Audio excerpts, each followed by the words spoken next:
अस्सलाम वालेकुम, मैं हूं आपकी नाज़ो चौधरी। तो मैंने आप लोगों से एक बात करनी थी। ये जो अपनी तरफ से मैडम नहीं बनी फिर निशा खान, ये अपनी तरफ से मैडम है, हमारी तरफ से नहीं है, ठीक है। और मैडम ये जो है ना, ये 5-4 बंदे लगने से ना ये कोई स्टार नहीं बन जाता होता। आई समझना, ये लॉकेट, जंजीरें, मोबाइल अच्छा उठाना, तू क्या कहती है मैं फनकार हूँ, तू फनकार नहीं है, ठीक है ना। तो तू रात से भाग गई है, हमारे पैसे तेरे पास है, तुझे शर्म नहीं आ रही थोड़ी सी भी? हम इधर शेख साहब के होटल के ऊपर जलील हो रहे हैं, थोड़ा शर्म कर, हया कर। समझ आ रही है तुझे? तू क्या कहती है, तू स्टार है? तू छोटे मोटे फनकारों को बुला के, हम चलो छोटे हैं, तू बड़ी है। किस हिसाब से तू बड़ी है कि तू फनकारों को पता नहीं कर रही है? ना तुझे खाने का पता, ना तुझे खिलाने का पता। शर्म आनी चाहिए तुझे, डूब के मर जा कहीं तू फनकार कहती है खुद को। और पैसे जो है ना, चुप करके पैसे दे दे, अच्छी बात है।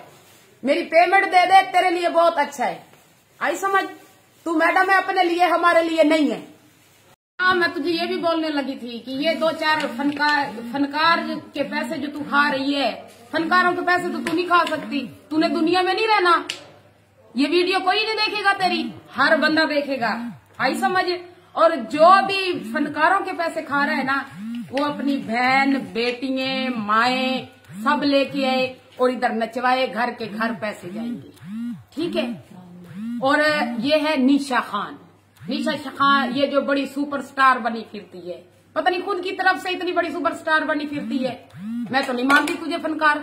तू फनकार है? अगर तू फनकार होती तू कॉल करके हमें बुला के इधर तू जलील करके रात से तू गायब हो गई है। मेरी बात सुन मैडम, औरतें प्रोड्यूसर नहीं बनती होती। 4-5 बंदे कोई सपोर्ट कर ले तो वो प्रोड्यूसर नहीं बनती होती। आई समझ? शर्म आनी चाहिए तुझे।